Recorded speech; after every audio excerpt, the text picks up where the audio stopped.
Hello and welcome to Where the Living Room Used to Be, a podcast about Rhode Island's music scene.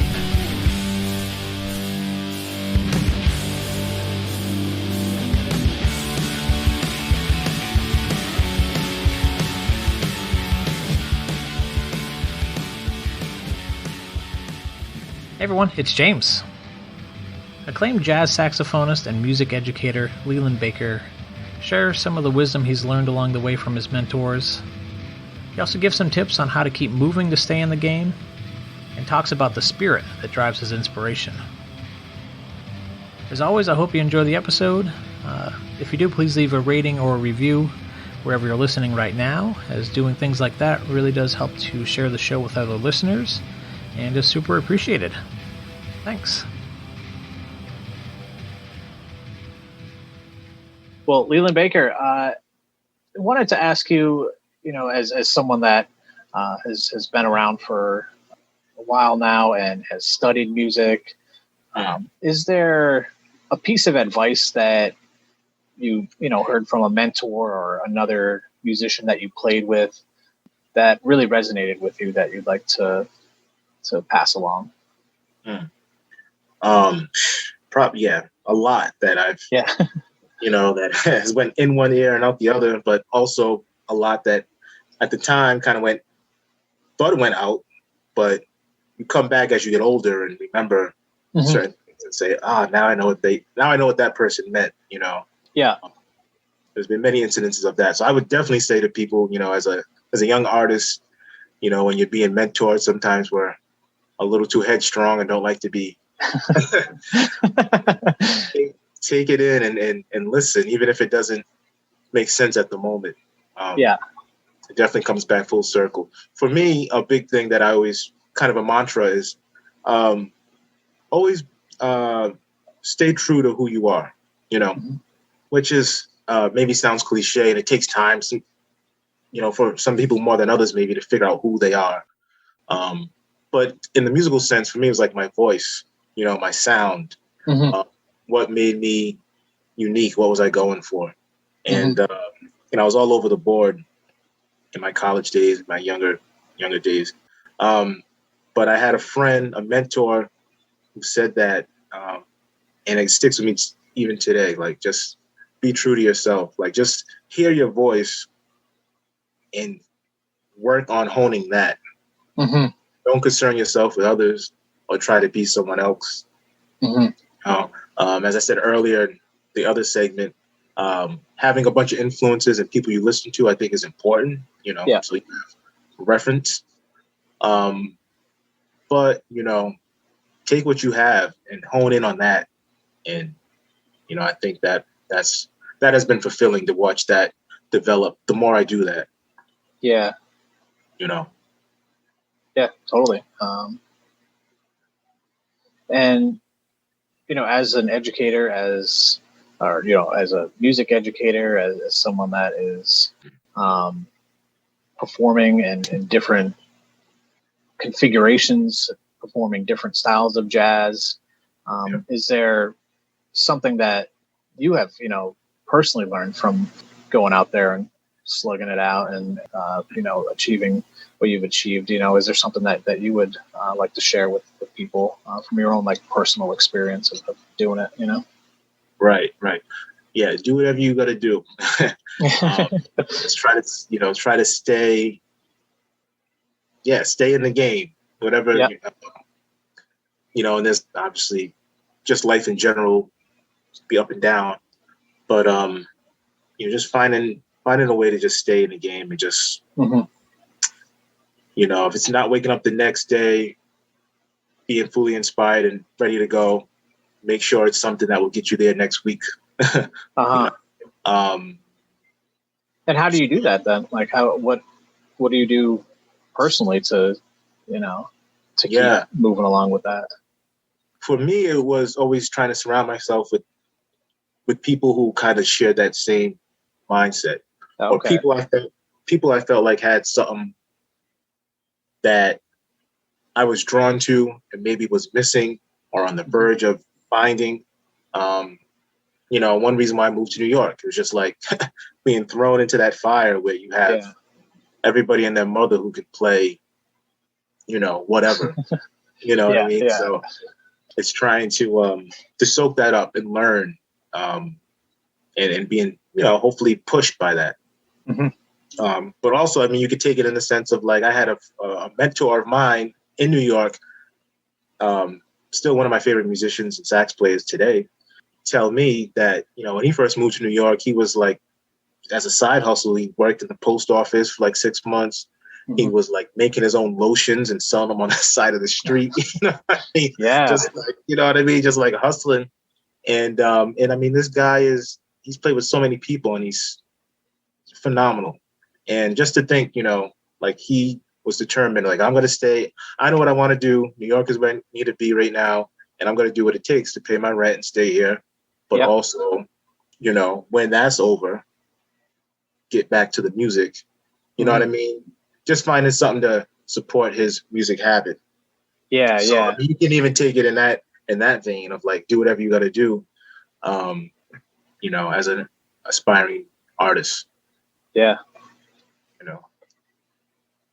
Yeah. It's not an easy road.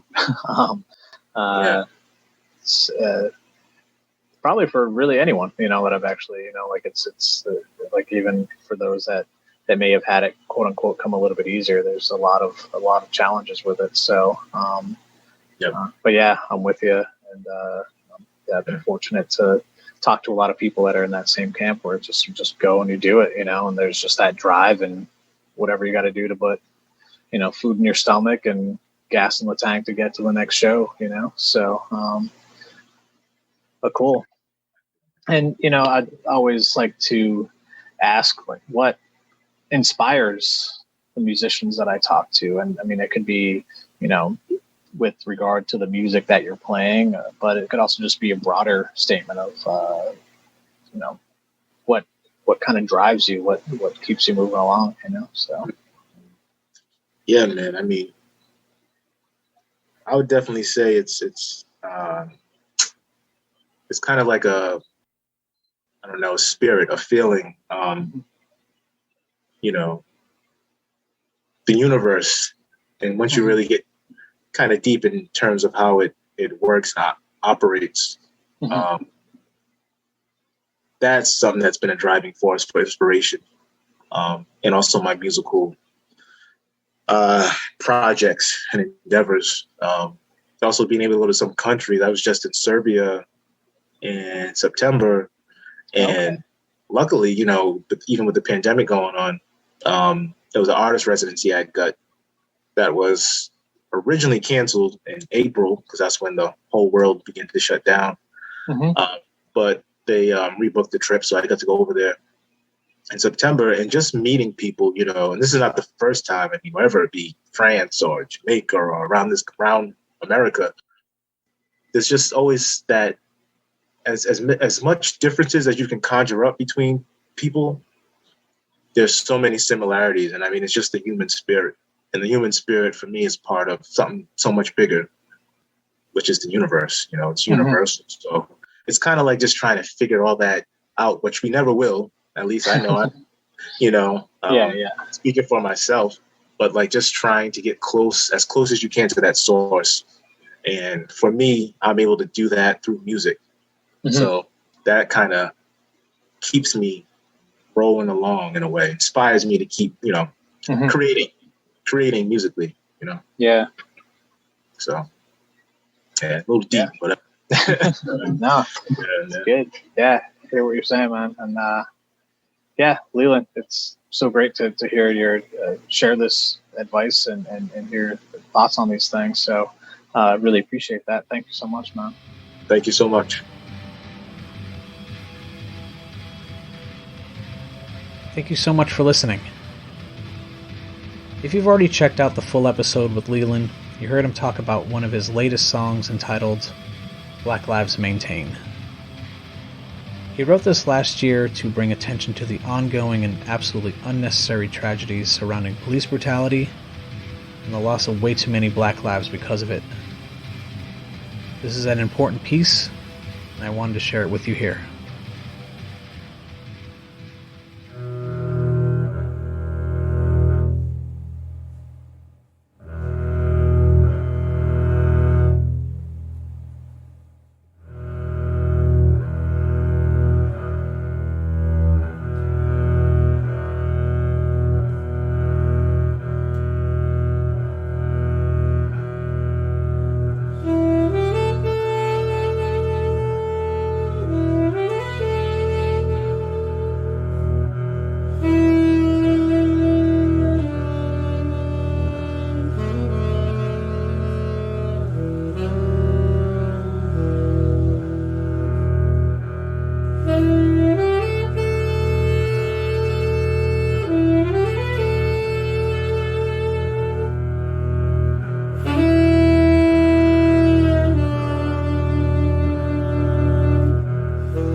Thank you.